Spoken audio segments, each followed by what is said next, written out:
Welcome, felons, fatales, and freaks, to the 73rd episode of an Unearthly podcast.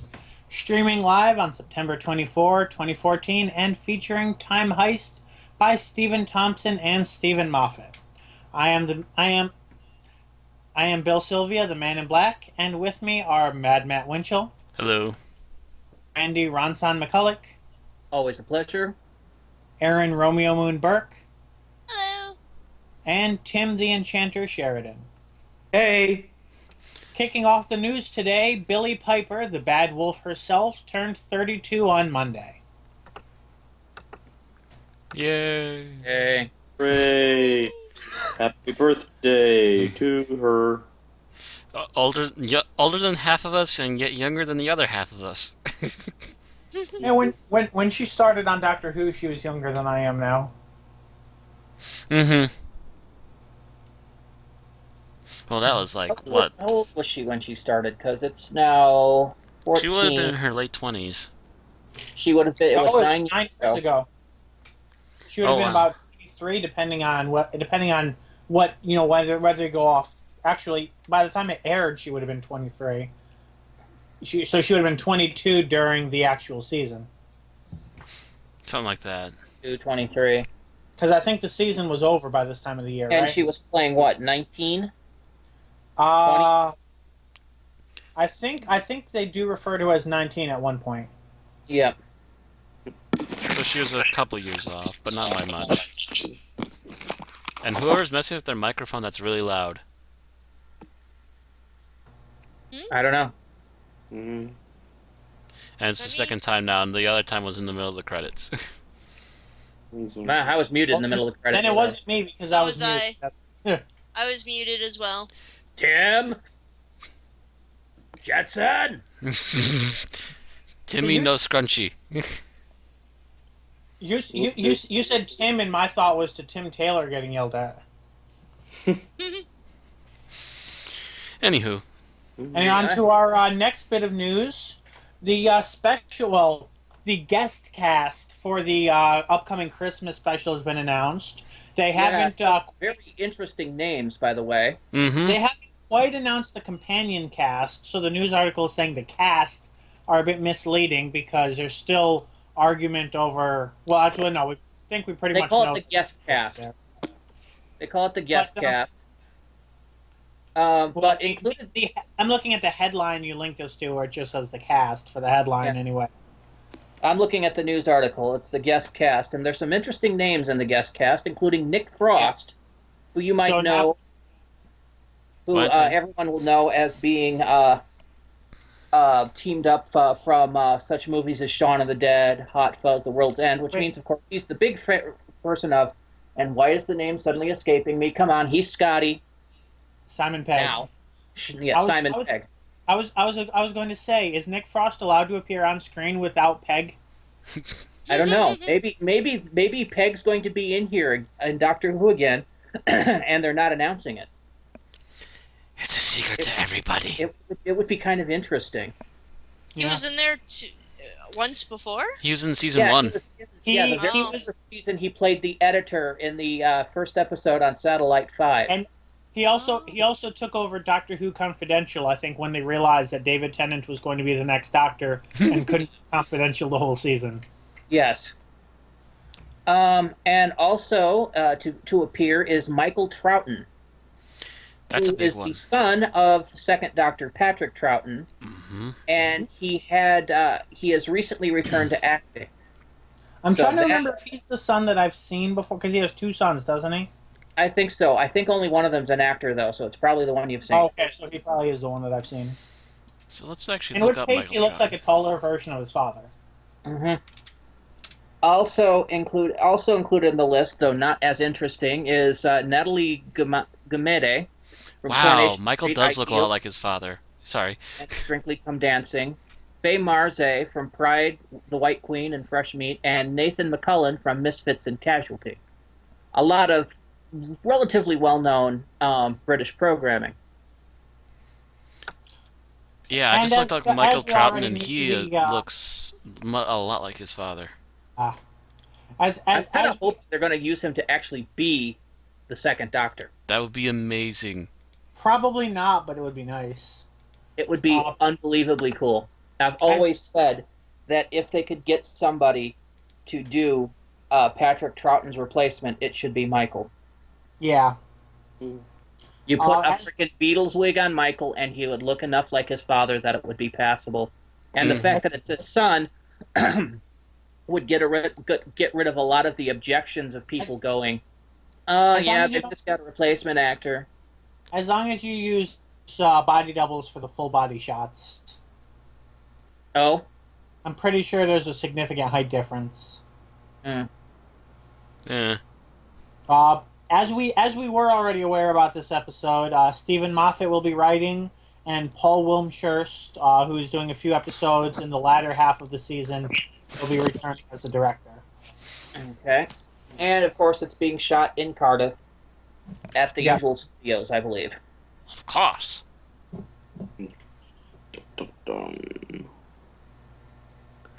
Right. Our next bit is on Kill the Moon, which I believe is that's 2 episodes from now, isn't it? Yeah.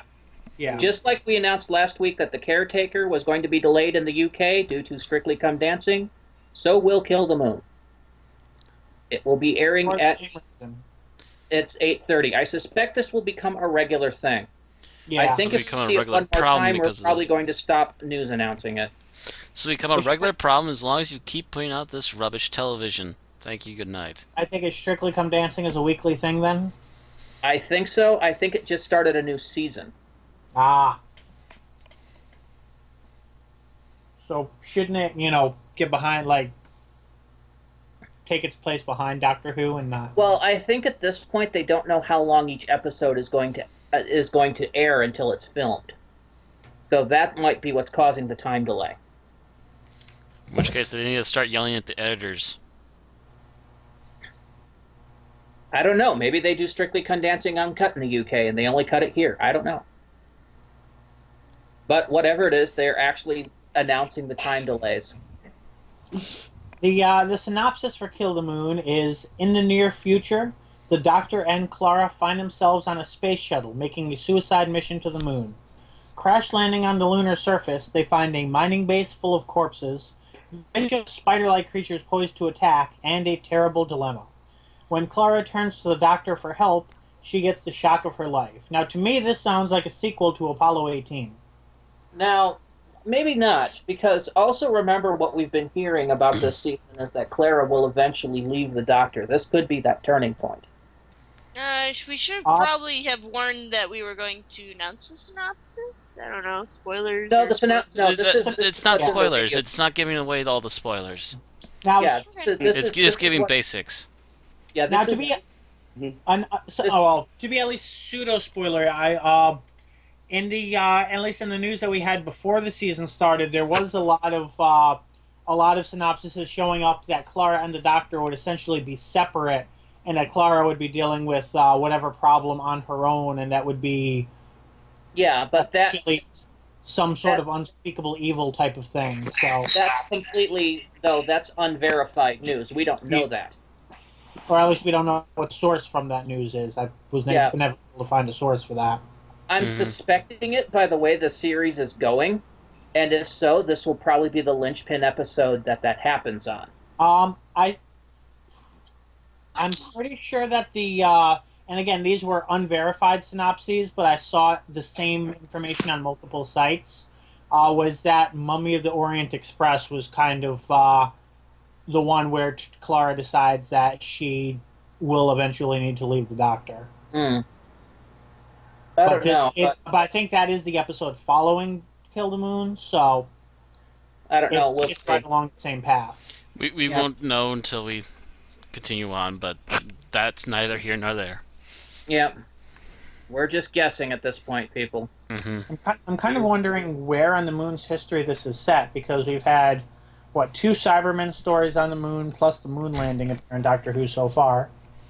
Well, it's the most common celestial body closest to Earth, so therefore it's featured in quite a lot of stuff. And it's not known to be inhabited by ice warriors, and the Inhumans haven't appeared in Doctor Who. Hmm. He's crossing his shows again. Yeah, I'm ignoring it for now, so we can move on to the next article. So next article. Well, this has been something that's been fairly common, but it was on our news link, so we'll go over that. And that's each episode, essentially when each episode airs, the BBC has been putting out a photo gallery for the following episode. In this case, after Time Heist aired, BBC put out a photo gallery for The Caretaker, which is this coming. Okay, so yeah, that was right. We're going to count before. I only included this as a news article because some of these pictures aren't in the trailer. Okay.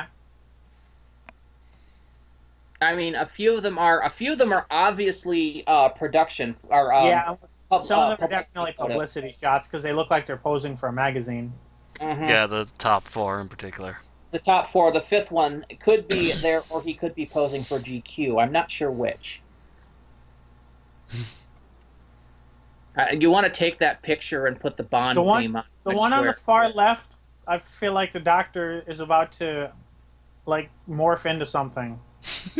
Well, that's the one I'm talking about, where I said he's posing for GQ, showing his new watch. Or either that, or he's about to use a James Bond stun dart on something. Right? Da da da da. Oh come on! You know you want to see a Sonic watch. Anyway, okay, so these are the pictures. I'm just looking at that image, and I'm just hearing Capaldi. It's morphing time. Wouldn't he be holding onto his belt? Depends on which set show? of powers. Yeah, it depends upon which season.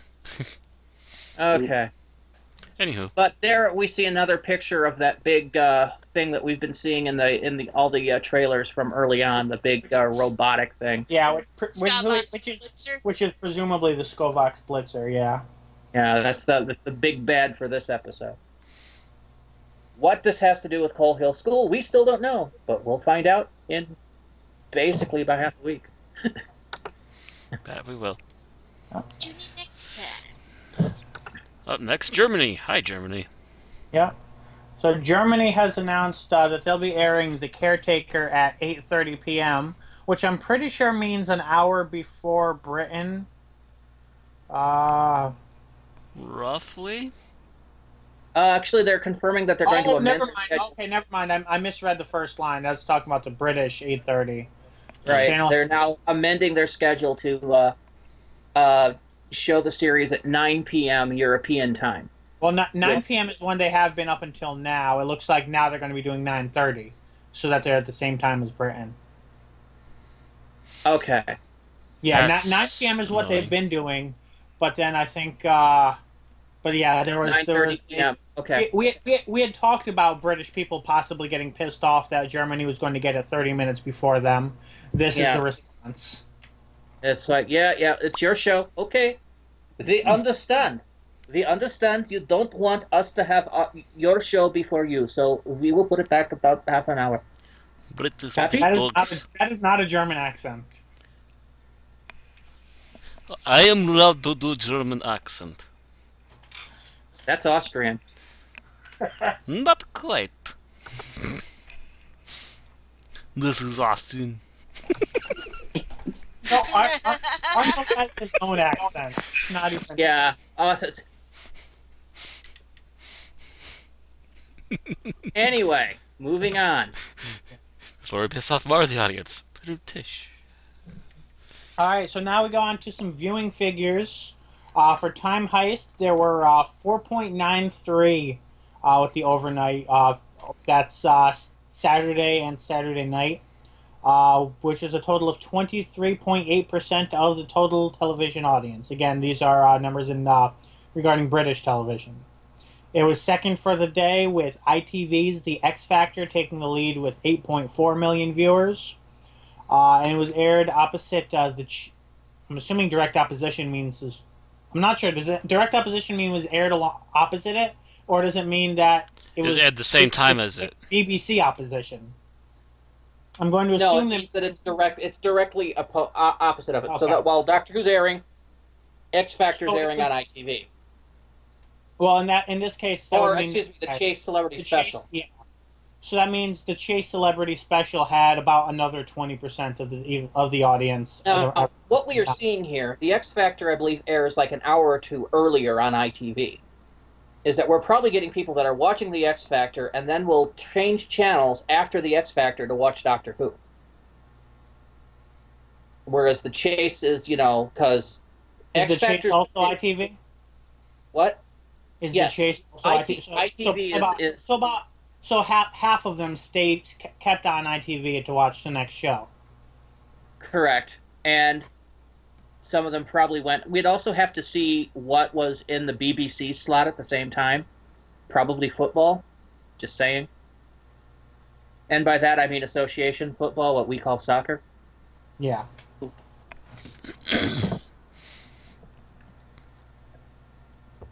You mean during X Factor? Well, X Factor is going on ITV, yes. Well, it's the hour before it, isn't it? So that would be Strictly Come Dancing. It's somewhere earlier in the day. I'm not quite sure when. Oh yeah, he's right. If it is in the hour before, then it would be Strictly Come Dancing, which wasn't even mentioned in the ratings. So I don't know. Well, Strictly Come Dancing isn't starting until next week. Oh, okay, that's starting this Saturday. Yes. All right. That started last week. That may cause a huge change in the viewing figures. But anyway. Because if I remember correctly, that's fairly popular in England. Doctor Who seems to have dropped in Australia with Time Heist. Up until now, it's been the second highest rated drama and the 9th highest program overall in both cities and rural areas. Whereas this time it's still the second highest drama, but it was the 10th highest overall. So something that was not a drama seems to have crept in the middle there. Actually, wasn't it 11th last week? I think it was 11th in some other category other than the regular viewings, but I forget what. Either that or it was like 9th in one and 11th in the other. I think it was 11th last week, and it was 9th the 2 weeks before. But so it's gone up a spot. I think there was a huge drop last week, and it picked up for this week. Mm-hmm. I don't think it was 11th in both, though. I thought it might have been like 9th in general and 11th in the cities only or something like that. I just remember it's one of the big numbers that we were always constantly crunching over. It was the 12th highest rating last week for listen. In both categories? 600 in the 5 major capital cities, and was the 12th highest rating overall in the big cities. Overall, yeah. So it fell a huge amount of spots, and now it's picked up 2 again. Yep. Okay. So Heist is making a big return for it again. Yep. Putting it back in that. All right. Appreciation index for Time Heist was 84, which I think puts it tied with the top of the season. Which was Deep Breath. Was it Deep Breath? Yeah, because it was 84, 82, 82, 82, now 84. Yay! Which is interesting because I'm pretty sure Into the Dalek seems to have a general more positive buzz than Deep Breath. But actually, yeah, it kind of does. The appreciation index for it, though, was 2 points lower. Yeah. Maybe people have revised that thought since then, but mind you, the audience appreciation index is only the UK, too. Yeah, true. So Into the Dalek might have a better international appeal. There's also the fact that I know some of the articles we posted have included Sunday AIs, which we haven't really mentioned but have been significantly higher.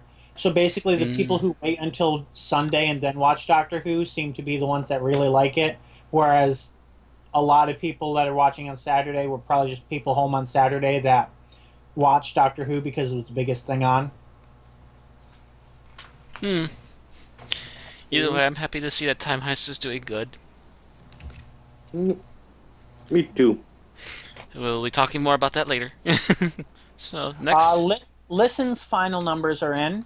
It was the 7th most watched British program for the week ending 14 September and had 7 million viewers. So it's down by maybe, a few percentage points of what it's been, but still less than, it's not a great drop. It's been from Deep Breath to now, I think we went from 7.3 for the week to 7 altogether for the week. So we're still around, still above 7 million, just barely.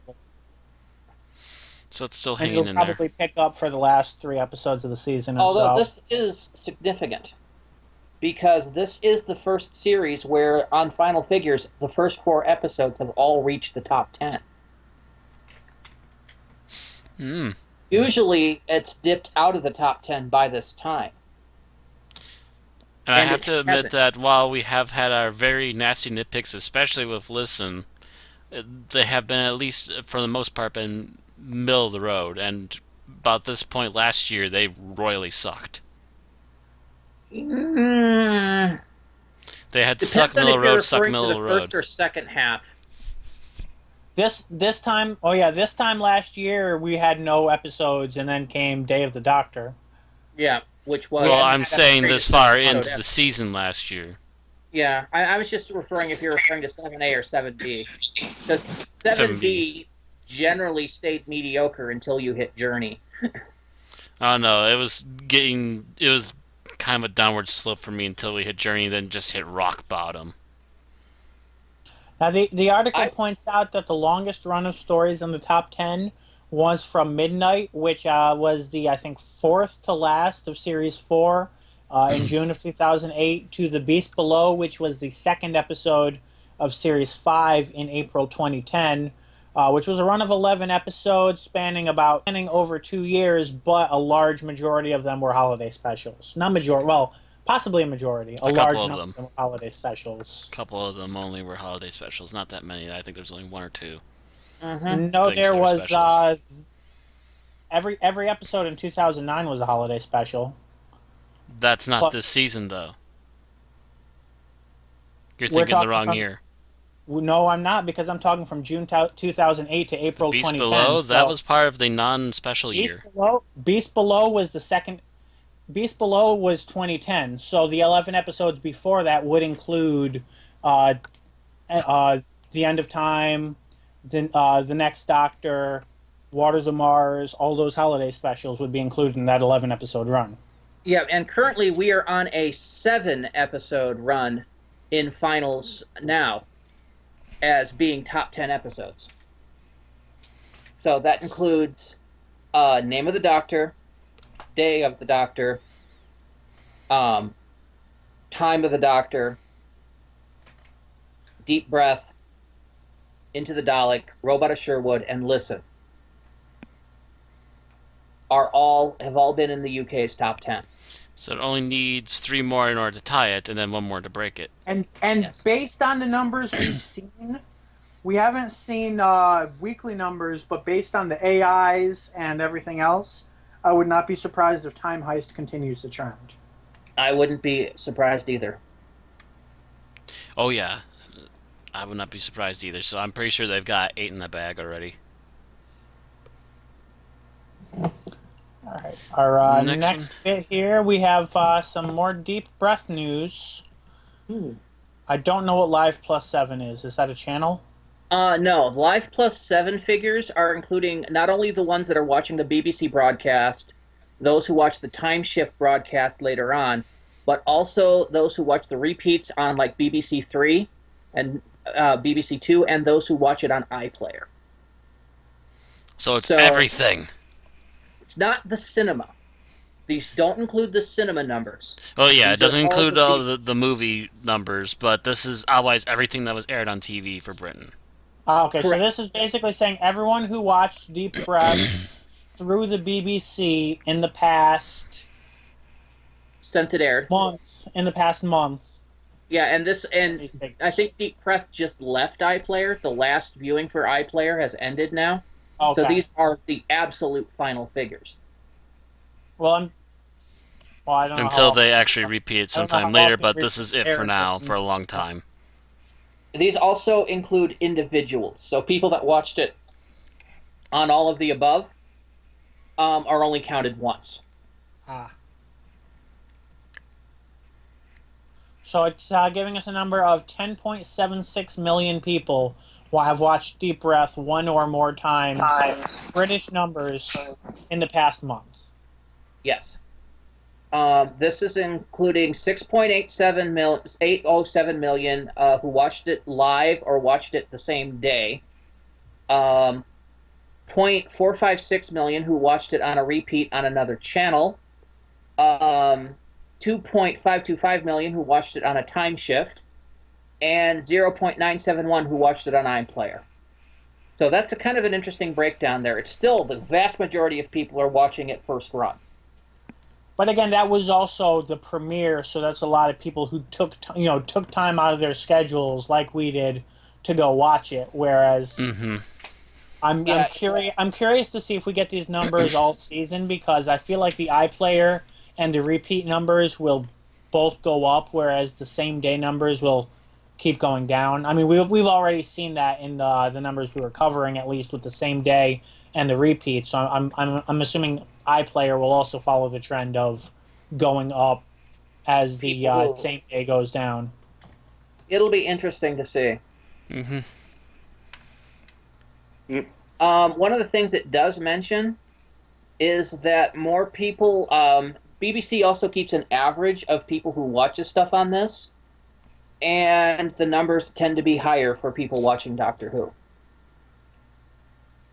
The average iPlayer watcher for a BBC program is 3%, and 9% watched it here. Does time shift? When they say time shift, are they referring to DVR in this situation? That's what it looks like, and I didn't think that before. But looking at that sentence, I'm kind of thinking it might be. It's possible. I'm not sure how their recording works, but I'm not sure what they call it either. So, I'll have to look that up and maybe get back to us on another podcast. Alrighty. That would also explain why the Australia's, top 5 major cities, not counting time shift viewers, might actually just mean people watching it live and not over DVR. Yeah. Because otherwise, like I said, I'll look it up. All 5 of their major cities are on the East Coast. Anywho, moving on. Dragging our feet on that one. Bit of news is the Matt Smith Blu-ray gift set. This is United one States that was previously release. released in the United. Oh, okay. Ooh. This is a U.S. release. Oh, that's right, because we just finished Matt Smith years. We couldn't have had it out before. Right, they'd had the David Tennant years before, but I believe the David Tennant years was a DVD collection. Yeah. They've gone ahead and moved this one up to a Blu-ray gift set. It will be released for a holiday release this year on November 4th. Of course. Of course, gotta wring the money out of the David Tennant fans. Matt Smith? Or Matt Smith fans, whatever. This includes every season, every special, every episode. It includes, for the very first time on a special bonus disc, the Proms 2013, Day of the Doctor from Script to Screen, the Five-ish Doctors reboot, and Doctor Who: The Ultimate Guide. Sweet. It also includes the 2-part special, The Sarah Jane Adventures, The Death of the Doctor, and the docudrama An Adventure in Time and Space. I'm curious if the minisodes and all that, Pond Life, Time and Space. There's not much of it. The nights and everything, if they're going to be included as features or not. They're not mentioned. As they say, every special, I would think so. They're not really. A special usually means a special episode rather than just a tiny little segment. I mean, I think it's most likely they would be, because they were on, that was the main thing, was that they were DVD, Blu-ray exclusives that you couldn't find on TV. So you'd think they'd be in the Blu-ray gift set, but they don't mention it. But we'll have to wait and see. Yeah, I am. I'll be interested to know as well. I'm also interested to see. It looks like, by the way, that this price currently on Amazon is $134.04. You wonder why I collect things by season instead of huge sets like that. Well, this is a collector's set because it also has all these extras, which the season sets did not. In other words, if you bought the what was it, the sixth season or 7th season box set, this is Moffat's version of Yeah. I'm kind of wondering what all else is included in this, because I bought most of this piecemeal, so. Oh By well. the way, I just kind of realized this, so it's kind of worth noting. The Sarah Jane Adventures episode, "The Death of the Doctor," is I Mhm. think the only Russell T Davies penned appearance of Matt Smith. Yes, I think so. It was also a very good episode, and one I tend to rewatch whenever I can, because it not only had, of course, Elizabeth Sladen as Sarah Jane Smith, but it also had Joe Joe Grant. Grant. Yes, And I think that might have been the reprising one where that they role for wanted the to. first time. I think I think that might have been the one where they were intending to include Ace, but never got around to it. Unless I'm thinking of just future planned episodes that never got filmed. It also Couldn't tell you. included one piece of misinformation that the fans had clung on to, and Oh that yes. one of the children asked the doctor how many times can he regenerate. He said something like 516, but he was being facetious. One day, our descendants are going to be watching that episode, the And 516th Doctor. What comes next? Hopefully, whoever gets to write that episode will be doing a better job than Stephen Moffat. hopefully. Okay, moving on, and this is for UK people, I believe. And that is an adjustment to the DVD release of The Two Doctors. Previous versions of this DVD had included the special from the series Jim'll Fix It. Due to a licensing issue that's cropped up, all future DVDs are not going to include this special, and in fact, I think the last batch did not. They had been getting complaints, and now the official statement is because of these legal issues, that special is not going to be on there. I'm curious to see if my own copy of the US version actually has that special, being a And I guess and apparently now they're changing the boxes to reflect that, as they apparently had not done so before. Mm.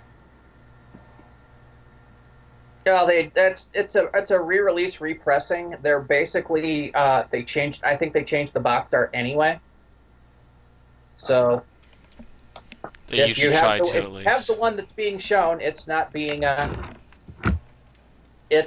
to have that special. But trust me, you're not missing much. They know that most online retailers still list the extra in general, and that if it matters to you, you should really contact whoever you're buying it from to find out which version they're actually offering. Yep. And if you're really looking for it, check eBay. I imagine that a fix with Centaurans is not one of those things that's going to be skyrocketing to hundreds of dollars on eBay. No, At least I Probably hope not. not. you never know. Then again, Anyway, people are cuckoo. If I moving feel on. if you're enough of a Colin Baker fan to spend hundreds of dollars, just go to bigfinish.com. He's got better stuff there. Moving on. Tom Baker and happiness. Yes, this is an announcement from Tom Baker via his website that there is a new way to obtain autographs from him. He will no longer accept requests sent through his agents, as the demand for those have become unmanageable. Probably since his appearance in Day of the Doctor, that has probably gone through the roof. Probably. However, fans can now purchase his autographs from his website, with 10% of the proceeds being donated to St. Michael's Hospice in St. Leonards-on-Sea, East Sussex. As well as signing cards and photographs, Baker will sign personal paper-based items such as video DVDs, CD covers, photos, or any other picture of himself if you want an autograph for your collection. Or if you want a copy of his autobiography or The Boy Who Kicked Pigs, please do not send the books, send just the dust jacket. You can find out more about this at tombakerofficial.com/autograph. I'm loading it up now, and it looks like he's actually not charging as much as he could for these. So the prices are, reasonable as photos and such go. It looks like about £5 or $8 for a small photograph, It of course increases the bigger the item and for other things. It looks like they're autographed art prints for a few $100s, but they're collector's items in addition to the autograph. And then if you send your own thing in, it's $16.59. That's US dollars. If it's a postcard size, actually, There's what's a drop-down menu actually that changes it for you on the Yeah. website. Yes, that's Yeah, so that's getting these. he accepts, Um, accepts A4. Australian, That's, Canadian, euros, New Zealand dollar, pound sterling, and the US dollar. How A4. the UK has managed to be part of the European community and keep their own currency, I don't know. Because they're the damn UK. A4. That's a paper size, but I couldn't tell you what paper size. It's approximately, but not quite Mass market standard letter size. Yeah. standard. Okay, so Yeah, it's a little bit longer, I think, but that's just because of their sizing differences. So as of right now, a postcard size personal item and an A4 size personal item are the same price for an autograph. I imagine that this is limited time and that the bigger items will probably see an increase in the future. But as of right now, they're each $16.59 US dollars. So my recommendation is if you want Tom Baker to sign something of yours, go for it now. I don't think I have anything with him on it, other than the 5 Doctors, and he's really not in that. Damn. I still haven't unwrapped my copy of Ooh. Light at the End. I still have my action figure of him, though. It's still vintage. Ooh. I don't think he can sign that, though. You can still sign the case for it. But apparently, no, you can actually purchase photos for him to sign and deliver on this. Yeah. Yeah. That's the basic idea, is that a lot of this is photos that he can easily sign and mail back Oh, that's to you. true. Yeah, if I tried to send him an unopened wrapped package to sign, that would not work very well. But it doesn't really mention if he's actually there's a picture of a CD there, so I'm assuming at least I think it's a CD. Is that a CD? There anyone looks to else- be like some sort of CD in there, yeah, so I wouldn't Oh, be never mind. surprised One of those is I think a Big Finish story. So if Yeah. that's it signs Big Finish stories. Yeah, So yeah, maybe I should try to collect all the Doctor's autographs on my copy of Light at the End. That'd be awesome. that'd be kind of cool. Pretty cool. And our next bit of news here, I think it's our last one. Oh no, Second there's last. there's one more that for some reason my browser didn't open when I asked it to. Okay, so all right, there's 2 items here, mostly dealing with merchandise for people in the UK. The first one is a limited time special event going on at Hamley's Toy Store in the various locations around the UK, and that is the fact that Character Options, the company that does the Doctor Who action figures, is releasing a series of limited collector's edition posters. These posters are made to celebrate the latest series of Doctor Who figurines, and including the 12th Doctor. To be eligible to get one of these, you must purchase an item from Hamley's Doctor Who collection. The posters are available as a free gift with purchase, only while supplies last. There is no minimum spending, but the gifts is unique and is restricted to 1 per customer. Posters will be available from the following stores on the selected dates. London, Regent Street, 20th September from 9:30 in the morning. Manchester, 20th September from 9:30. Glasgow, 20th September from 9 a.m. Cardiff, 27th September from 9:30. And Dublin, 28th September from 10 a.m. If you are a collector of Doctor Who memorabilia, you probably want to go to one of these stores and get one of these items. Like I said, they're limited supplies, last only items. They'll only go up in value. And actually, 3 of those are already passed, isn't it? Yeah. Yes, Yeah. probably, but some of them have not. Yeah, Cardiff and Dublin are still in the waits, guys. On your marks, get ready. So if you hadn't heard about this and you're hearing it from us now, plan a trip to Wales, plan a trip to Dublin, go there, buy something, get your poster. There'll probably be lines. Yeah, you might want to start camping. You might want to camp out now. Or at least find a handy time rift if you're planning to skip ahead the line in Cardiff. Plan a nice caravan trip to Wales. And watch out because there might be people trying to destroy your caravan. Just saying. I don't know. Oh, that's right. They are filming Top Gear at the moment. You might want to. Wonder if any of them will show up in the hot final air news balloon item. caravan.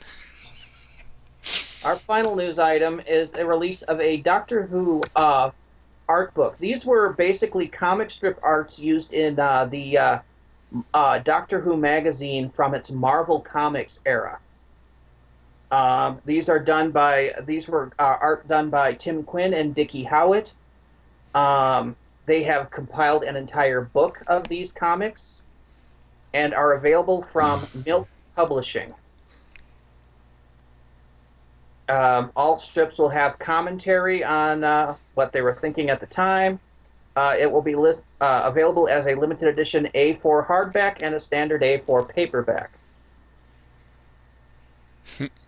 They will be donating £1 for every copy sold to Giggle Doctor's Theodora Children's Trust. Does it give a release date for that? No, I'm not seeing anything. For Americans wondering what this is about, think kind of like their quick 3-panel comics like you'd used to see in Mad Magazine. They're not going to have a release date yet because apparently they're still collecting the artwork for it. Ah. If you have a so piece, they just announced that it will be coming out. Yeah, just so, that it will be coming out. They're just not sure when at the moment. So this is if you're interested in buying it, get ready. And if you have some of his artwork that was sold or given away that they don't have access to, contact them if you're willing to scan it to be included in the book. Pretty pleased with sugar on top. You might get credits for it too. Mm-hmm. Yes, might get a thank you in the book. Mm-hmm. Probably get a free copy. That too. That too. Yeah. Anyway, that concludes our news for this week. There are no deaths this week. Thank goodness. Hooray. That was wood, by the way. And so we are moving on to Time Heist. Anybody but me just want to do the summary? I technically did it last week. Okay.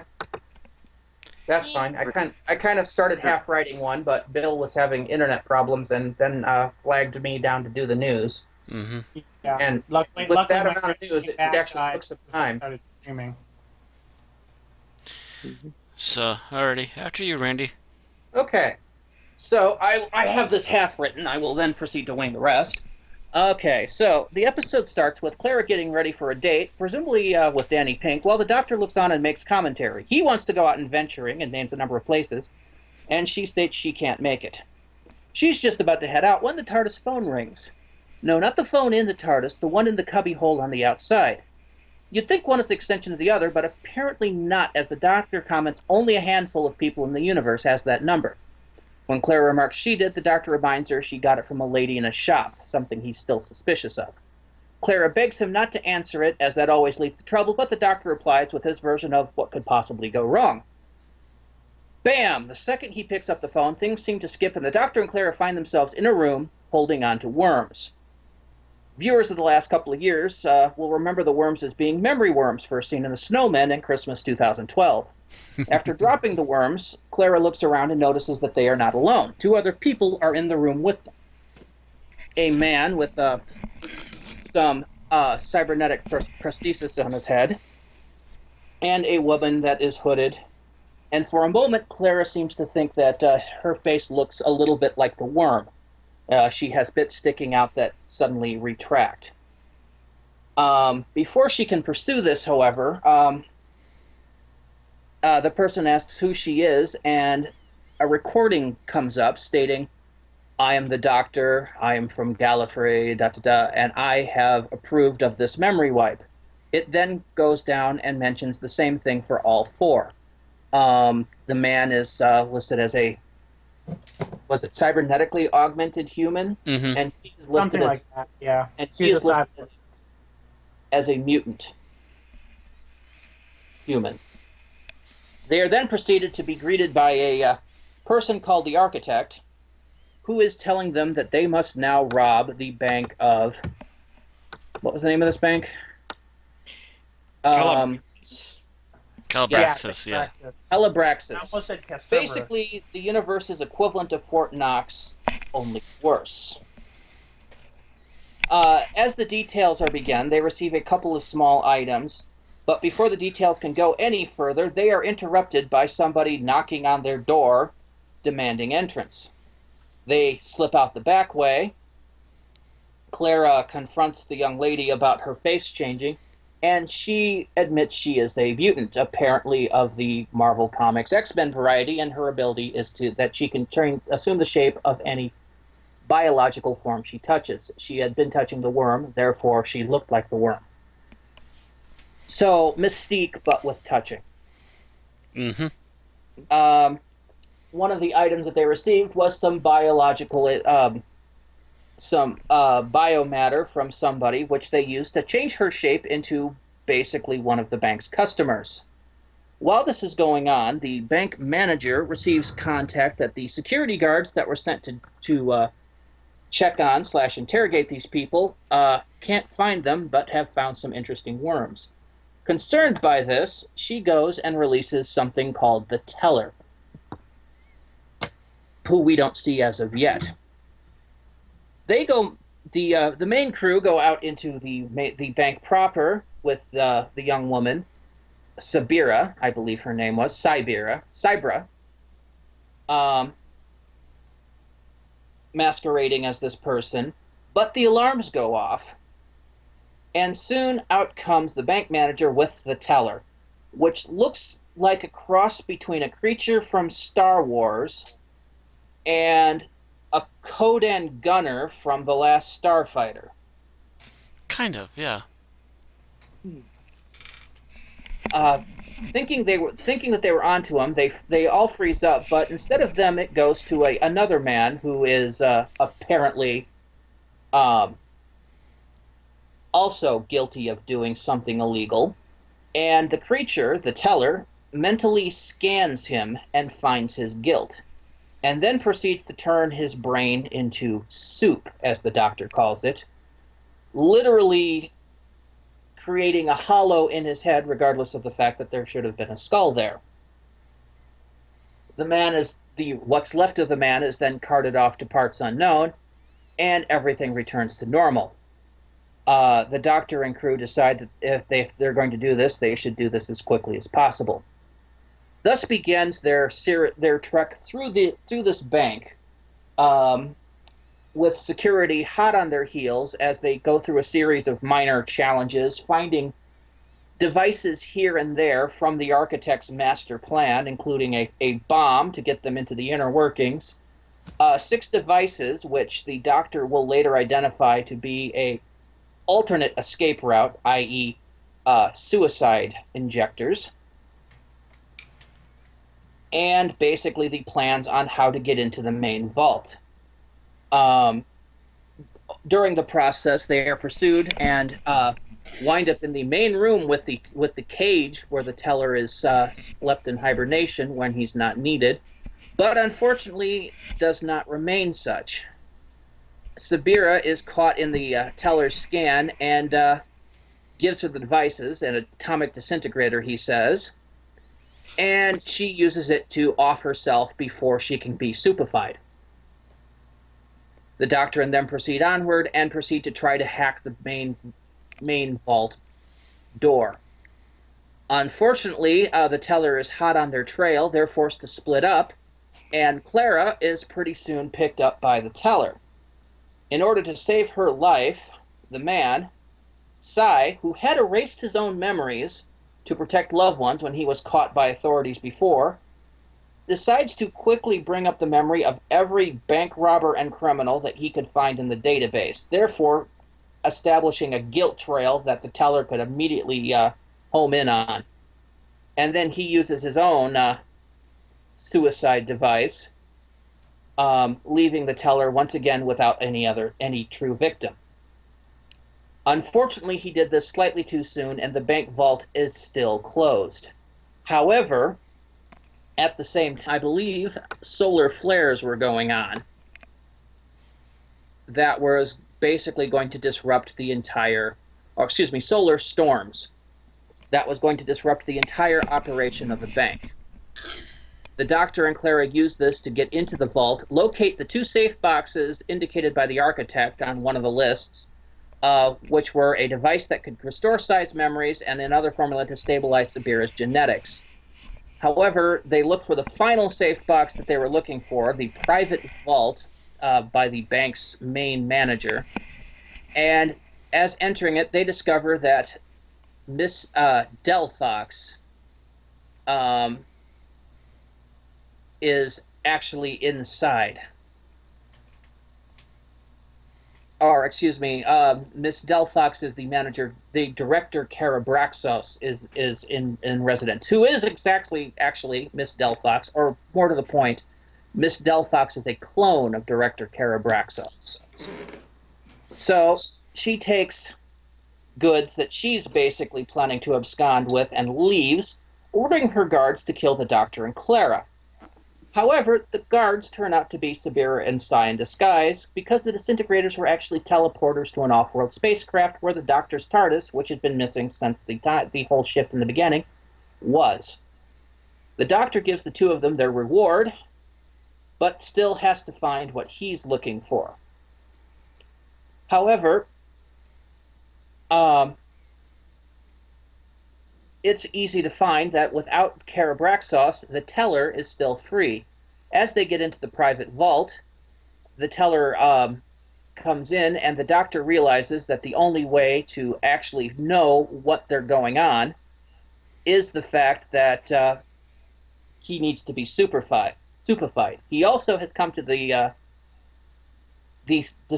realization that he is the architect, and he did all this.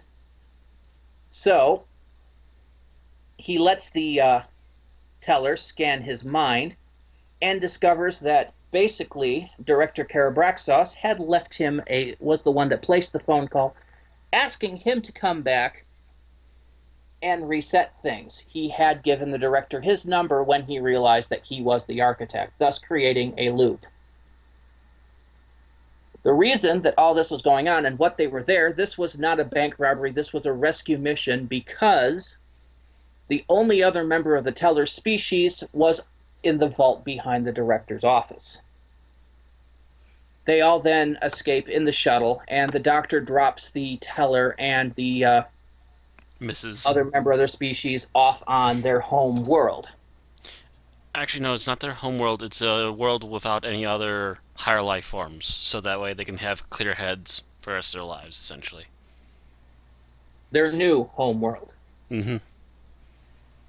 Anyway, then he returns to Clara's flat moments after they had left to allow Clara to go on her date, and ends the conversation with, "Robbing an entire bank. Beat that." Okay.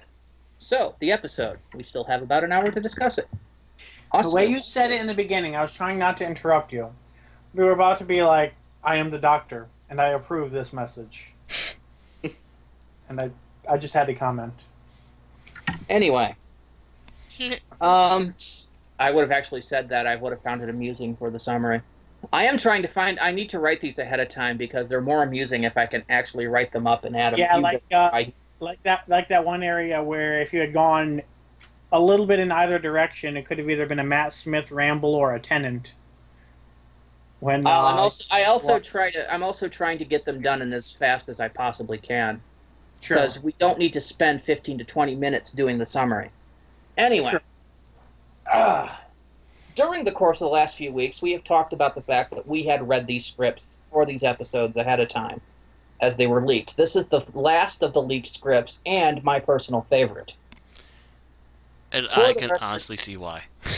For the record, the order of the scripts that I liked from good to bad is Time Heist, Into the Dalek, Robot of Sherwood, Deep Breath, and Listen. Echo. Who's echoing? I think Tim. Echoing.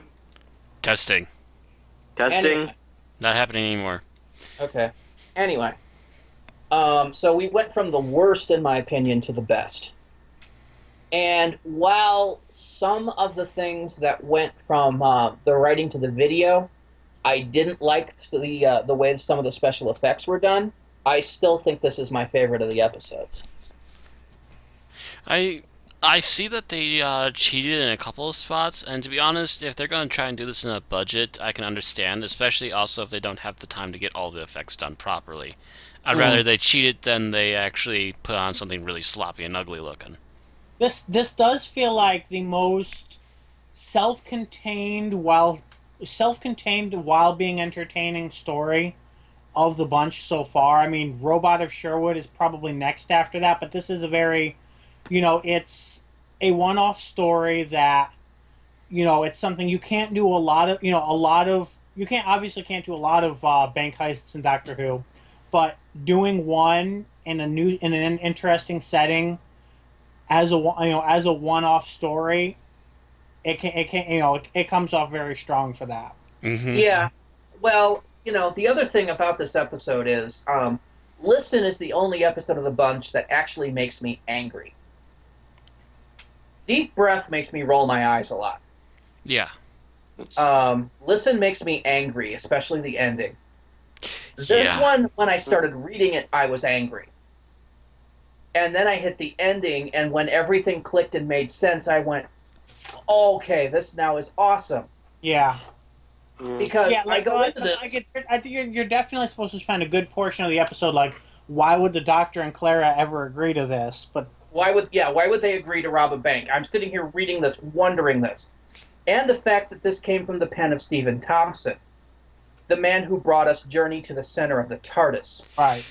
He's trying desperately hard to redeem himself here, and I think he probably pulled it off. So, yeah, he's now, with this episode, I think he's moving up to an average rating in my book. Yeah. Well, this is also, I mean, like several of the recent episodes we've got, or at least trying to remember which. I think like Into the Dalek was written to be rewritten, so it's really hard to tell. I mean, it's probably not impossible if you look very closely, but there's, this is an and script, so there's a good amount of Moffat in here. You probably have to look very closely. I don't know.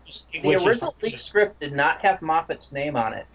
Yeah, the Anna Moffat was a last-minute addition, so apparently he must have added maybe a line or two here or there. Because I didn't really see that much different from the script. No, I don't think they changed. But I mean, if you notice, Into the Dalek in the leaked version did not say and Stephen Moffat either. So I think eventually, eventually at some point they just decided, okay, these are episodes where Moffat did enough rewrites that his name should be on the credits. Either that or his head is just getting really big. I don't know. Could be both. I don't know. This particular episode, other than the fact that it's got a bootstrap paradox that can be explained out of, by the way. That's the only thing in there that has any smell of Moffat. Yeah. I mean, at best, Moffat might have written the whole Clara getting ready for the date thing before this.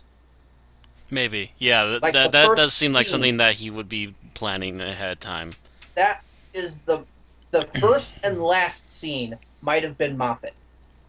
Yeah, everything else doesn't feel like Moffat.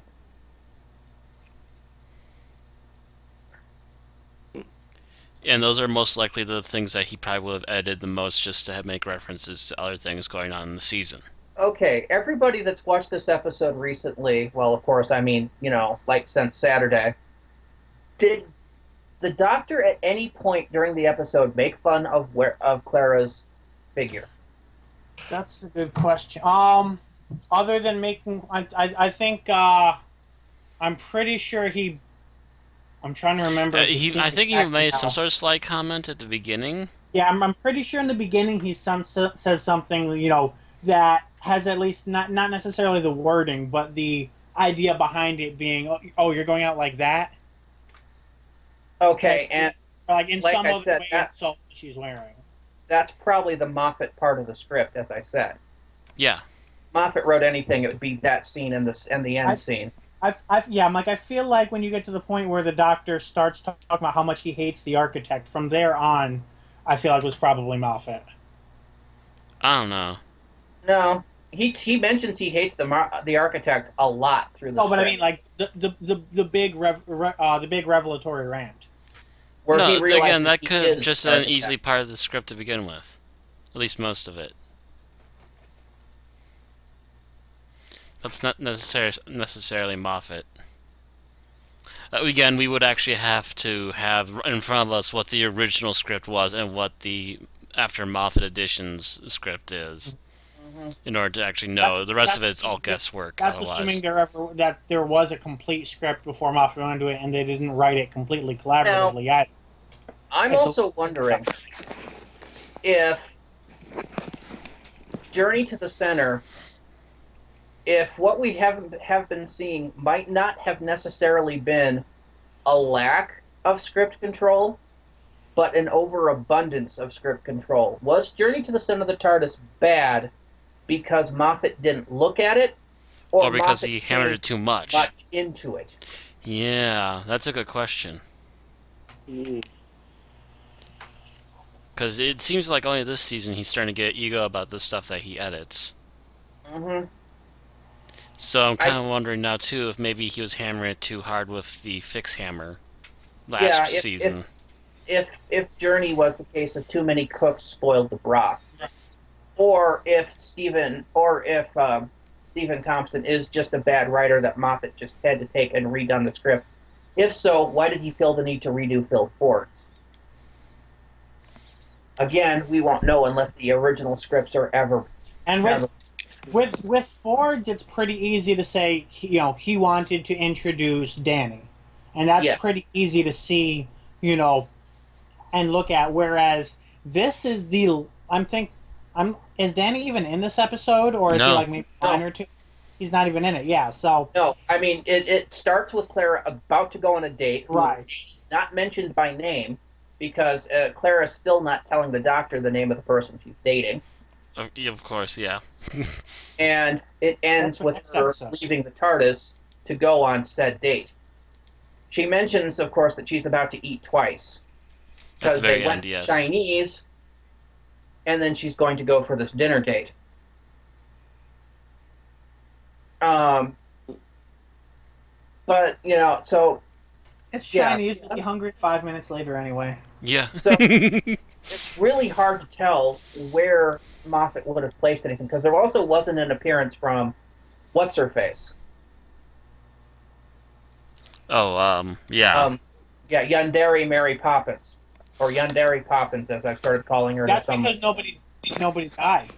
Yeah, technically nobody died in this episode, yeah. Well, a few people died. But no one directly related to the doctor, though. Nobody who we knew died. Yeah. More to the point, we should say the doctor didn't kill anybody. Or have anyone related to him in this particular story get killed. And I thought we got a scene with her and Missy. Possibly. Anyway, but yeah, so there's none of that in there, and the majority of this episode is the main plot. Something that I like. Yeah. Mm-hmm. I liked also that if you watch very carefully, you can see little homages to other heist movies, too, throughout. Yeah. Yeah, when we were talking about doing the bump, I was torn between Mission Impossible and Ocean's 11. We went with the Mission Impossible for the bump because it was more recognizable. Yes. And I would have to agree with that. I would have to say this does seem to be a bit more Oceans than Mission Impossible. But then again, with the heightened security of such a place and the means to try and get around it, kind of almost goes to Mission Impossible levels. Mm-hmm. It does kind of feel like it. I mean, they're basically attacking the most impregnable vault in the universe with security so tight. Oh, by the way, apparently, as mankind evolves and moves out to the stars, apparently one of the things we also abolished is due process. You noticed how so many of the vault security features were absolutely fatal Yep. and obscenely If you so. have enough money, due process doesn't apply to you. And if you don't have enough money, you don't belong on that planet. True. So this is one of those He who world. has the gold makes the rules, to quote Aladdin. This would probably be a Magrathea world then. Yeah, could be. Yeah, actually, that makes sense considering, the entire world is a bank. Yeah, bank world. All your financial themes come true. Magrathea. Yeah. God, you would think you'd think it'd be full of Ferengi. Just saying, you know. The bank world's a Ferenginar. If you Anyway. watch very closely in the background. I'm sure if Russell did this episode, there would have been at least one. No, I'm not a Ferengi for legal reasons. Walking through. That would be awesome. And we would love him more for it. Yes, yeah, we probably would. So, okay, the supporting characters of Cybra and God, I'm forgetting his name already. So, yeah. I call them Mystique and Cyborg. Mystique and Cyborg. Actually, those aren't bad nicknames. No, they're not. Okay, Mystique and Cyborg. We'll call them Mystique and Cyborg for the duration of this podcast now. Because it What did would you be think of easier them? for us to remember. What did you think of them? How they were acted, the characters themselves? I loved them. They're the best side I- characters we've had in I- a very long time. I honestly, and this is probably just a personal thing because part of what I liked was in the script was how exotic it was, for a Doctor Who episode that it stands out. And similarly, I kind of feel that the two supporting cast members were a bit more normal than I would have wanted them. I kind of feel, I kind of wish they stood out as characters a bit more in terms of their oddities and her mutantness, his cyborgness, if they had stood out, their personalities as well, with that. Like if they had just stood out as being, I don't know. more different. I think you're missing them completely for whatever reason. But then again, you blinked out during their important parts. And like I said, I'm not completely disliking it, but I feel I would have liked it a bit more if they had been odder, more comic book. It's not just the look of them, though, Bill, and the fact that you kind of No, the last half of this they're what they episode is a act as haze stuff. to is probably what's affecting your opinion of them Last too. half of the episode, they weren't in; they were fake dead. No, they were definitely in the last half. They were kind of out for a good chunk of it, though. Not all of it. I out. actually like Journey Blue better, to be honest. Who's Journey I kind Blue? of felt Journey Yeah, Blue is remember- from Into the Dalek. Oh, That's the I one was that really you hoping not that made she a would join companion. the TARDIS. see, I've already forgotten her. I can't. And like I said, it's Like, she's it's not one- like I feel they were. It's not like I feel they were bad characters. I just would have liked maybe something a little less realistic, a little more sci-fi. Is basically what I'm trying to say. I don't think they have the budget for it at the moment. True, and that's I'm what not sure about the budget, and also it isn't really necessary, to be honest, either. I You don't can know. kind of tell. Yeah, and like I said, I'm not saying that it kills them. I'm just saying the way I saw them in my head and the way that I would have enjoyed them more would be, for example, I just brought up X-Men and Justice League characters that are both much more elaborate than they are with the same shticks. Yet they're that's- also having a longer series to actually flesh them out, so True the as point's well. moot. Yeah, Well- these are time costumes, and I just Psy is like- not meant to be a full-on cyborg. He's more of like a cyberpunk person with a head deck. Yeah. He doesn't. His limbs. which His is why the rest he of wasn't talking about the Promised Land all episode. Which Also why he good. wasn't, yes. Yeah, all he Well, had he did was have basi- his memories erased, though. yeah, That's what I mean by Maybe- he has a head deck. His brain, part of his brain has been replaced by a computer. Maybe almost all of it. We're not entirely sure. But a good chunk of it is. But if you know cyberpunk genre, that's a very common thing to do in that, because you can increase the amount of data storage, you can do direct data transfers, and he was a hacker. Mm-hmm. So it makes sense. He's kind of Johnny Mnemonic-ish in a way. By the way, I love the fact that he had a USB his head to a wall outlet for a few minutes. That was beautiful. And Cybra, while yes, she's a shapeshifter, her main thing is she wants to be normal. She kind of has roguism. Yes. Everything she touches, she assumes the shape of, and she has no control over it. I wish that was that, taken to a more extreme, though. I really wish it was. Like, when I read the script, it said that when Clara looks up at her, she sees the head of the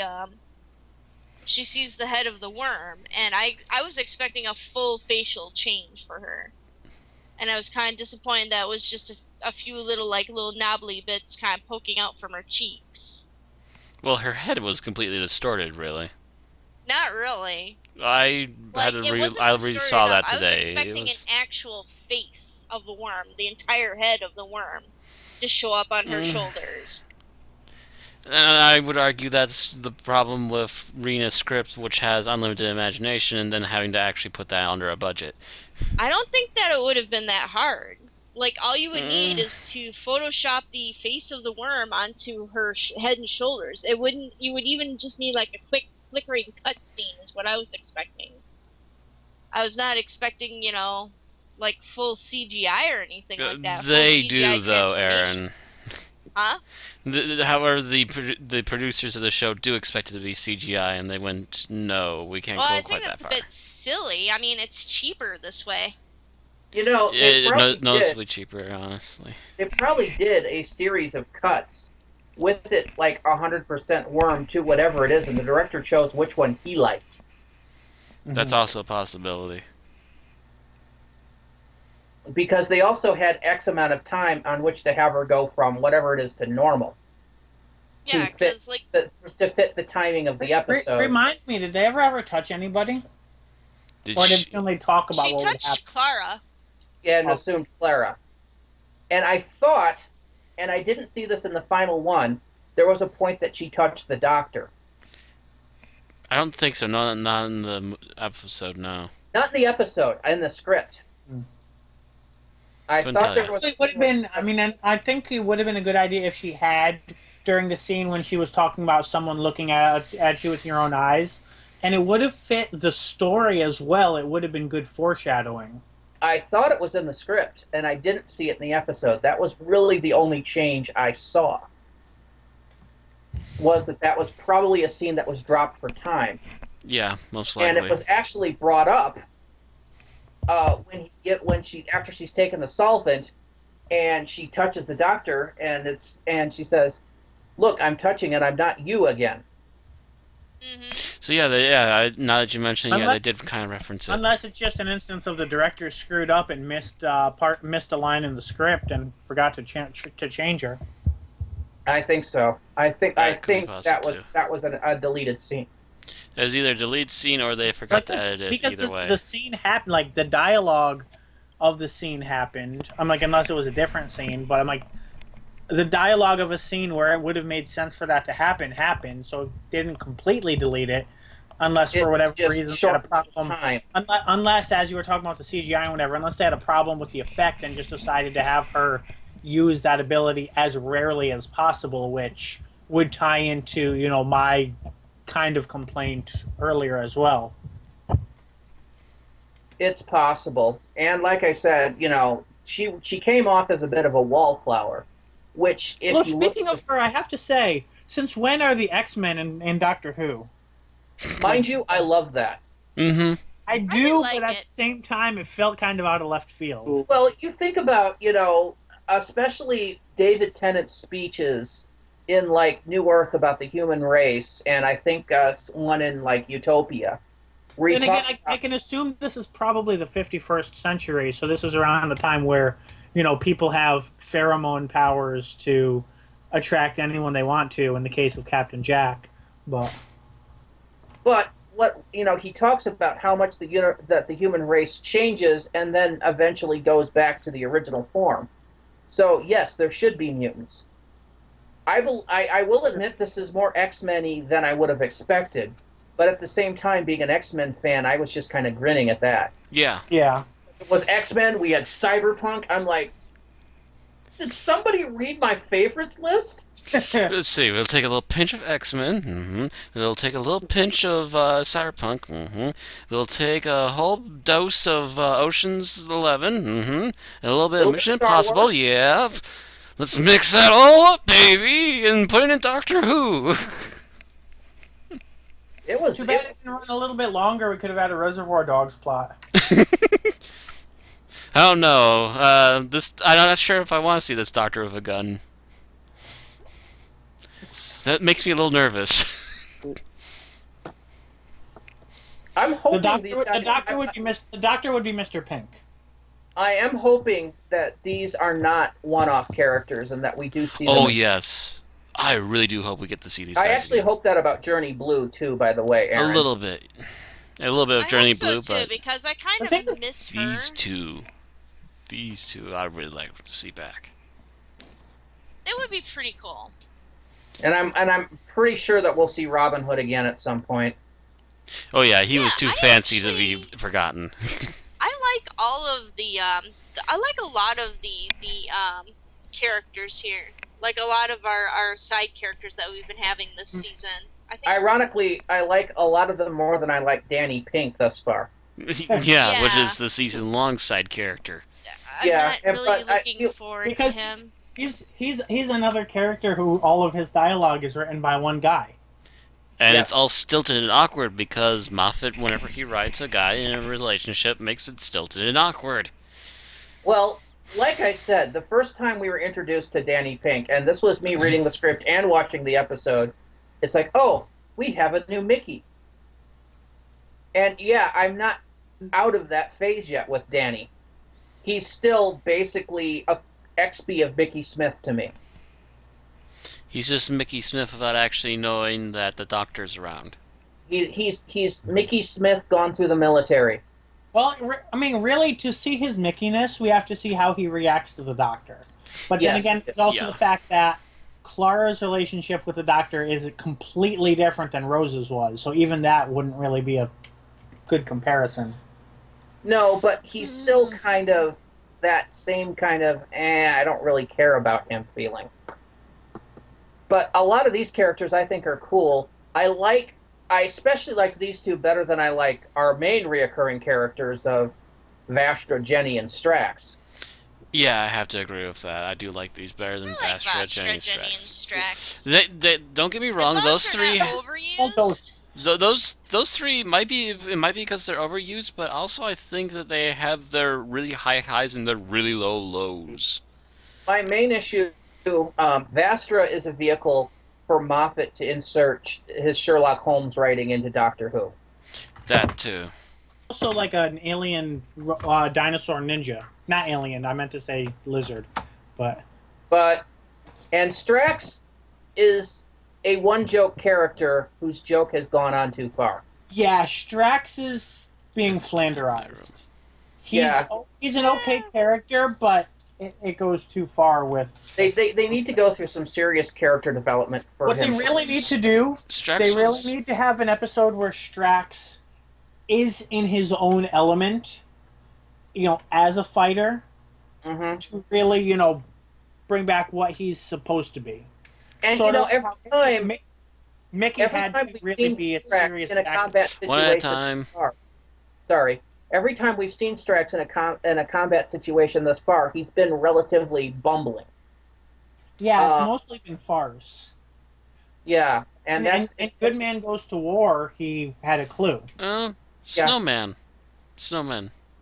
well. He didn't get the chance to really fight, but he definitely gave us strategic advice to the Doctor, which he I'm was not actually talking happy about for. that. Look at Deep Breath. where you see Vastra and Jenny do this rolling glide down into there, and Strax just falls down on his ass. True. You know, for a military-trained Santaran, you'd think he would be able to take a fall. He's a failure of a Santaran, though. That's He's right. That's failed. also true. That's Or the that's part- why Or it's the part funny. where they're all trying to hold their breath, and his answer is, okay, the best way I can hold my breath is to kill myself. Exactly. What? That's what he does. That's what the Santarans do. No, a Santaran, if he couldn't hold his breath, he'd go out shooting. True.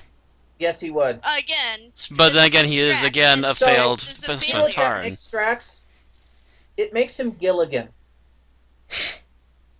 Yeah. He's he is the stupid. Gilligan. And if you And I hate- get sick of Gilligan after the 3rd episode of Gilligan's Island. I'm Well, sorry, I want him Randy, to but he kill is the Gilligan Gilligan. of his race.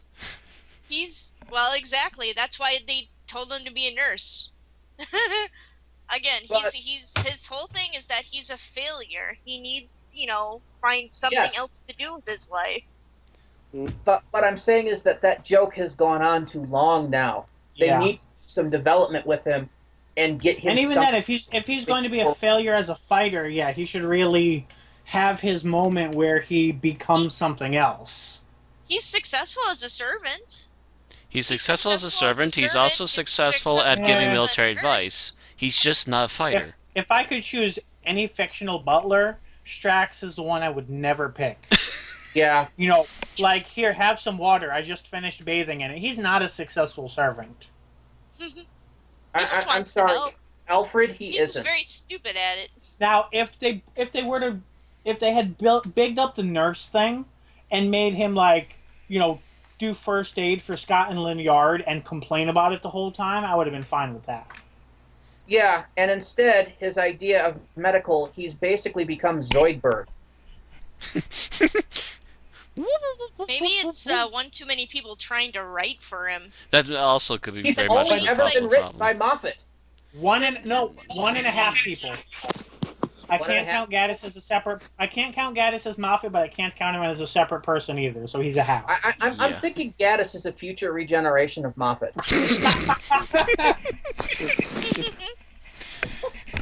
Oh my. Poor Yeah. Gaddis. I have a cat. Don't know why I have a Okay. cat. She pushed open the door somehow. But no, Science and Cybra I liked. What did you guys think of the Teller? The teller was interesting. We didn't get to see too much of it, but I would also add actually that he's not a 3D effect. He's actually a fully animatronic suit. Nice. Probably. I a blend- actually probably heard a people blend talking of, about his uh, development behind the scenes, and even the eye movement and everything was actually part of the animatronics Well, the Okay. eye movement is what reminded me of the Kodans from from Star Wars. Yeah, Last Starfighter, because Oh, the the gunner Kodans, in yeah. particular had eye stalks that were kind of like that too. A But little he bit. looks more like a Star Wars creature. And he Yeah, does he resemble does. a little bit of one of the creatures from the bar. Yes, I can't think of his name. He got an action figure. I know that for a fact. I actually had it. But yeah, it looked odd when you see it because you don't usually see that extremes in Doctor Who. Yeah, and I would add probably the reason why we don't see many other effects is because they had to put all the money into that suit, and you had to make two Probably. of them. So I don't know if that means we're going to see more of the Teller's race Maybe, maybe not. We'll have to because see. Well, after all they put a huge amount of money into that suit. Yes. They did bring the teller to an unpopulated promised land. And they are letting Let's him not continue use to that breed term, there, Bill, but because that's the not it. Promised Land. Let's not hope that's not let's hope that's not the Nether Sphere because no. I'm hoping they'll be fruitful and multiply. Yeah. Yeah, maybe seeing more of them would be a nice thing. Maybe a couple of them will actually know of the legend of the man that saved them. Yes. They'll be the new I'm- Jadoon or the new Ood. I'm kind of wondering if Kyra Braxos will appear again. I mean, I'm guessing that the point of that's the big question mark of this episode. But I think the whole point is as she got old, she regretted killing the last of the species, or unintentionally causing the death of the last of the species, and called up the doctor. That's not really spelled out, but that's okay. But I still would kind of like to see more of her going from the character we see to the character that would call the doctor. Mm-hmm. Yeah. But then again, as you get old, um, I think it was Bill Cosby that put it, when you get old, you start worrying about what's going to happen to your soul when you die. You start to try to hedge your bets on getting into heaven, so to speak. So maybe she was trying to earn her way into the promised land. Maybe. Interesting twist. Maybe. We should probably hit final thoughts in about 5 to 10 minutes or so. Does anybody have anything? Actually, we got about 15 minutes. We have technically about half an hour, actually, but yeah, we should probably get to Yeah, that we have half eventually. an hour total, but we usually put do final about thoughts 20 minutes for final thoughts and ratings, and 15 I'd like us usually, Bill. Yeah. About 15 usually, yeah. I'd also like to take the last 10 minutes to rank the season so far, because it's something we haven't done yet this season. Oh, true. Okay, yeah, we can probably do it a little early then, so we can go through that. Okay. Well, then we have another 10 at least. Anyway, that's what I'm saying. Usually our last pre-final thoughts things can take any amount of time. So okay, then I do have something I want to talk about. Okay, doke. As I mentioned, this is also another bootstrap paradox. Oh, yes. Except I've actually thought of a way out of this box. And that is the first time around the loop may not necessarily have been what happened the second, third, fourth times around the loop, which we saw. Yeah. And that is the fact that you remember that Director Karabraxos is a person that had a lot of resources. Mm-hmm. And initially, she may have spent a good chunk of those resources to obtain the number of the doctor. To call the doctor, get the doctor to do this for her, as the famous time traveler. The doctor comes through, realizes that he set himself up for this, and gives her her phone number, making it easier for her to contact him when she wanted him, therefore making the loop easier and permanentizing it. He indirectly made it easier for it to be in a loop. Quite possibly. So it's a bootstrap paradox that may have a beginning. This is speculation on my part. I just like it better, the fact that I can possibly see a beginning. Right. Which is important for you, but not necessarily for everybody. But it's nice that you can see it. Just making sure, because those of us that actually do like to have cause and effect. Cause and effect are good things to have. Yes. It's better to have the cause first. So, okay, so I've mentioned that. We can move on to any other part. Anybody else have anything else they want to say about this episode? Oh, actually, one other thing I wanted to mention. That whole thing where he was going through bank robbers and stuff. Have you noticed how many different faces we know from that list? No. Oh, I believe one of them on the list was the robotic guy from a town called Mercy. Okay. Was on that list. There is Sylvine on that list. I'm trying to remember all of them, but there's just like a dozen faces that looked either very familiar or definitely have appeared before on the show. Actually, oh, here's a couple of them right here. Oh, wow. Okay, so it was a Sensorite, a Terrapeptile, a Sylvine, an Ice Warrior, the Gunslinger, Captain John Hart from Torchwood, Nice. Anthrax and the Trickster from the Sarah Jane Adventures, and Absalom Dak from Doctor Who magazine. I heard people talking about the Absalom Dak reference, but I didn't know where it was. So there's also another one from the first Doctor. I can't think of their names. Is it they got the big head? That's the Sensorite. The Sensorite, okay. Yep. But yeah, Sensorite from the Sensorites, Terrapeptile, or from 64 serial, the Sensorites, Pteropeptile from the 82 serial Visitation, and then a Slovene, an Ice Warrior, and the Gunslinger from the town called Mercy. Captain John Hart from Torchwood. Second season of Torchwood, by the way. Mm-hmm. And then Androvax and the Trickster were from various episodes of the Sarah Jane Adventures. And then the Absalom Dak reference. So yeah, they were all from, I believe, only Dalek comics in the 70s and 60s, 70s, and 80s ish.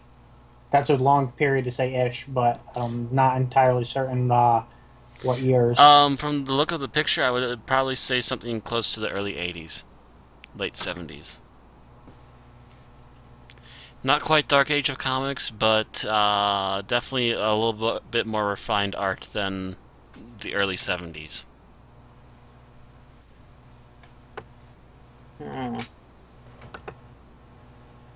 Do you want a picture? I'm actually looking up the... Because actually I have a picture here with about, I believe, 8 of them. Okay, yeah, I'd love to see that. Okay, so actually, zoom back out, view image. Oh, helps when I zoom up properly. There we go. It's a little washed out, but there they be. A good chunk of them. And I also like the fact that they're also holding up like alien signs and stuff too. Or at least most of them are. Mm-hmm. If they don't hold up something, they're having something strapped around their neck to hold it. See, and this is where, hold on, I need a name. Just finish my there's sentence. John Hart, number 3. Slovene is the bottom right. Absalom Dak must be the upper right. That's what I'm thinking, yeah. Pteropeptile is the lower center. Trickster is the lower left. Mm-hmm. Or lower right, you mean? Yeah, lower right. Sensorite, is that the second one? Yep. Okay. Honestly, if this is one thing where if I would have had like I would have had like Chris Pratt standing up there with a sign, just as a nod to those in the audience who would recognize him without actually breaking any copyrights. For those who don't know what I'm talking about, Chris Pratt played Peter Quill in Guardians of the Galaxy this year. I don't know. They already have Spike the Vampire in there. Yes, but he's not appearing as Spike. He's clearly John Hart. Yeah. Yeah, I know. It's still if he was Spike wearing the a leather jacket. And if his hair was bleached blonde? True. Actually, no. What would have been more hilarious is if they could legally somehow squeeze in a little quick clip with Rocket Raccoon holding up a sign. That would have been funnier. Yeah, but you would have had to go a little harder not to break any copyrights there. It would be hard, but you know what? It would be still funny. Especially if they also could see like the elbow or something of Groot next to him.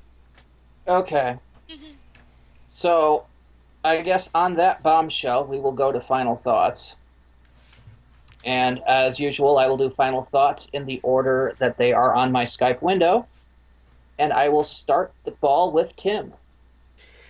I loved this episode. It had good action scenes, good shots, good characters. I love the characters. Nice surprises, and it had a happy ending, which I'm always for. Yeah, you don't always get those. Mm-hmm. Yeah. Yeah. All right. Anything else, Tim? I just wanted to say that I've noticed a trend where this Doctor is sort of good at the be back in time for afternoon tea thing with the whole time machine. Because, it's like, let's have an Unless you ask adventure. him to get coffee. Yeah. Let's have an adventure, you'll be back in time for your date. Whereas if it was Matt Smith or David Tennant, it is like it would have overshot by like a year. Like, you've been gone for a year, That would have been interesting. Mm-hmm. Or late by Yeah. 5 minutes, or something. Just slightly Yeah. off. He seems to have better luck at steering the TARDIS now. Mm-hmm. Now that he remembers how to do it. Yeah. Okay, anything else, Tim? That's it. Aaron? I really enjoyed this episode too, for a lot of the same reasons that Tim stated. I also really like the side characters are pretty cool. I like to see or hear more about them. Although I don't know, I kind of feel kind of disappointed in that a lot of Doctor Who you never get to see a lot of follow up on this kind of stuff, except for maybe New Earth and Or maybe a few of the other stories too with the cat people and whatnot. or fan base stuff too. Or fan base stuff. Yeah, I mean, I guess I don't really know much about the radio dramas, so maybe their fault. Maybe they delve into a little bit more on Not everything. currently, It's unless they get the just, rights every once in a while. but I guess that's kind of the cost of like writing time travel, time and dimensional travel, and that it's very hard to have a full-fledged continuity because everything's constantly changing. Let me see here. I like the plot. I like the fact that it did have a happy ending. Like, I seriously thought that they were being shredded. You know, I thought they were being destroyed. And then all of a sudden they pop up. This was one of the scripts that I had, but I did not get a chance to read it through all the way. Mm. So, yeah, it was actually kind of a pleasant surprise at the end to see that everyone was still alive and fairly happy and everything. So, I liked it.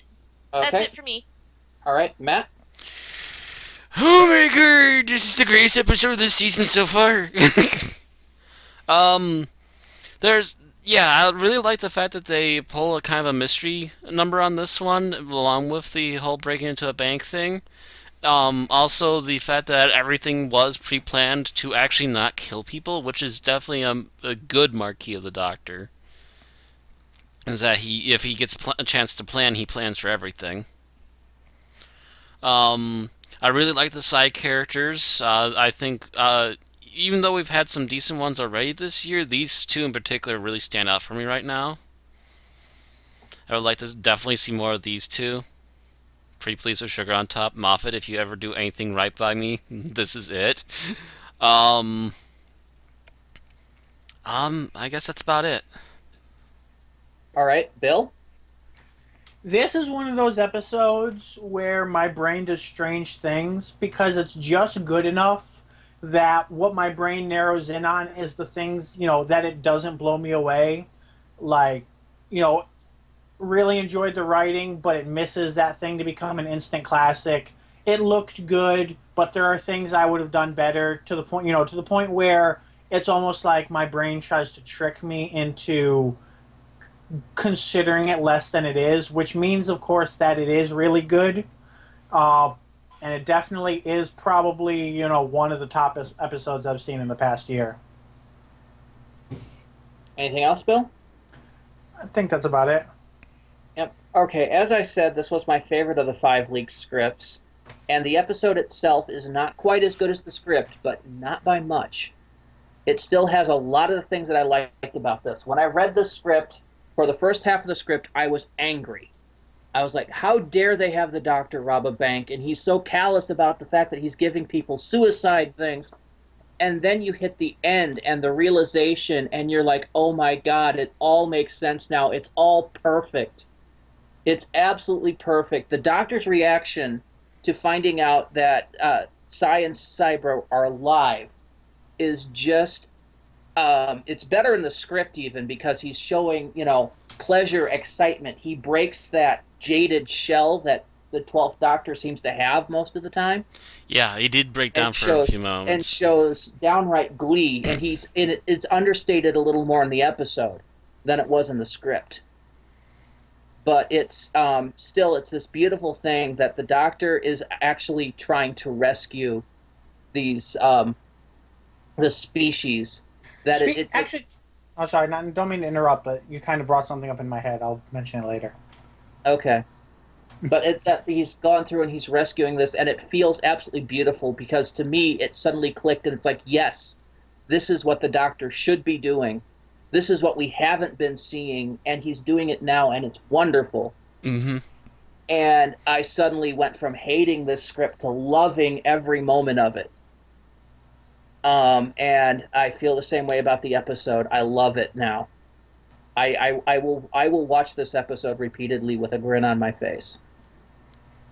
It's definitely going to be a really good episode to get people back on the show again, probably. Okay, ratings, Tim. Oh, Billy, you had something to say? Yes.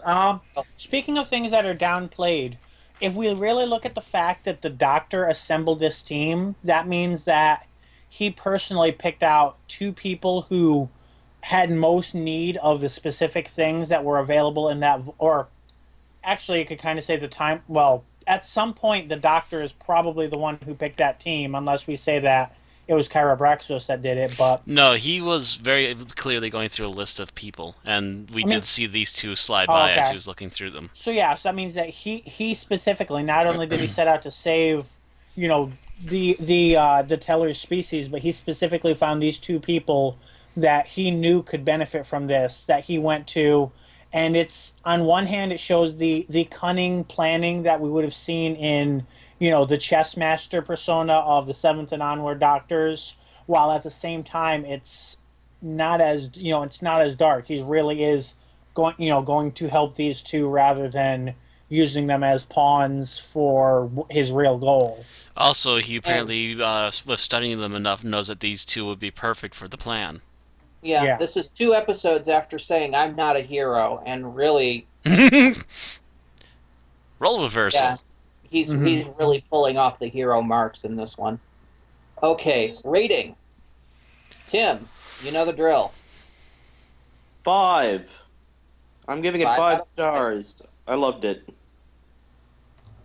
Aaron. I'm gonna have to give it 5 stars. Oh gosh, now I need to think what I wanted to do. I'm definitely really high up there. I was gonna go with 4.5, but I think Tim convinced me it was worth 5. You know what? Despite the faults of mostly budget that held this one back a little bit, yeah, 5. This is probably the best thing we've seen in a very long time from this show, other than Day of the Doctor. Bill. I kind of feel this is missing that little something that would make it a 5, but I do still feel that it's very close, and I have no reason not to give it a 4.5. That was my other in between. I have to stand with Bill on this. I still think Day of the Doctor is better than this episode. I'm not saying this is better than Day of the Doctor. I'm saying it's pretty much almost equal quality. If that's going to be your standard, there's not going to be a lot of 5s in the future. Well, for me, it's like being an Olympic judge. Once you've given out the 4, once you've given out the 10, you still have to, it has to be on that same par to receive a 10. So I'm going to have to give this a 4.5. So that puts us at a total of 4.8 with 3 5s and 2 4.5s. Which makes this easily the best episode this season. Thus far, yes. Yeah. We can probably say the best episode this season. Mm-hmm. But we don't know exactly what we're going to be seeing in the next couple episodes. No, but I mean thus far. Yeah. But yeah, thus far, yes. Because I don't think anything else has gotten above a 4.2. Yeah, pretty much. Yeah, I don't think anything really averaged above a 4 since before this.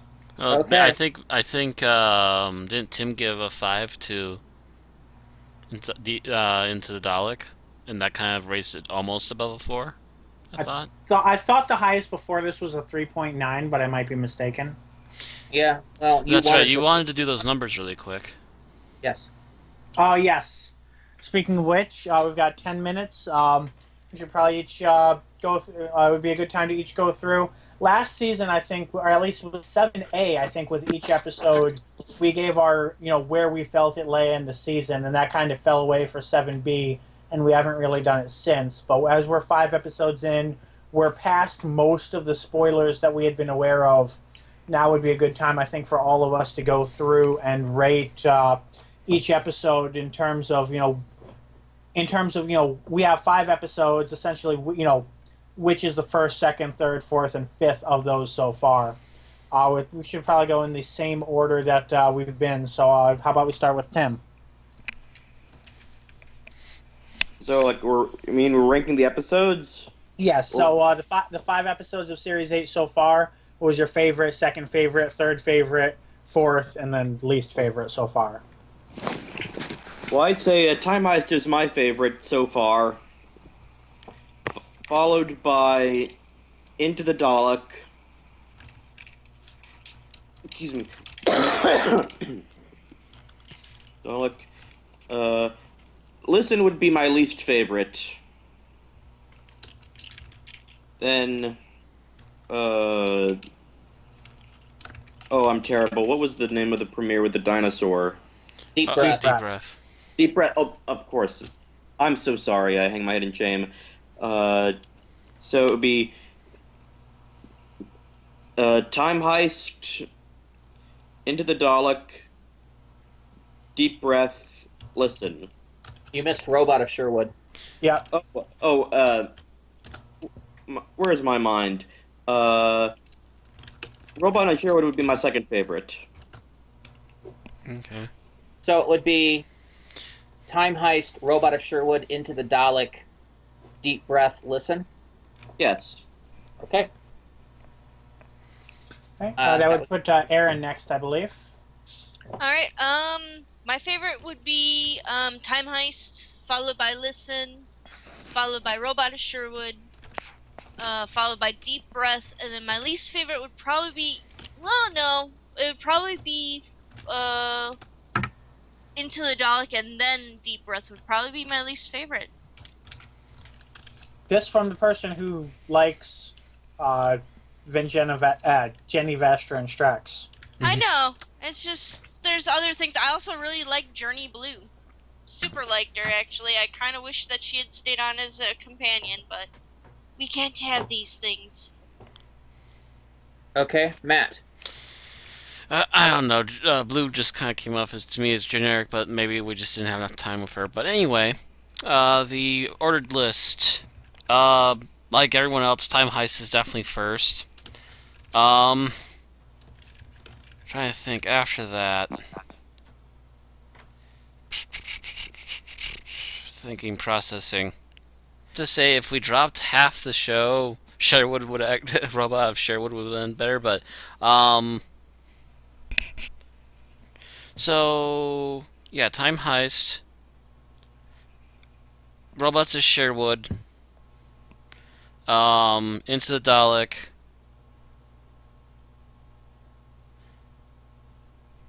Three. What am I missing here? There's Deep Breath and then Deep Breath and then Listen.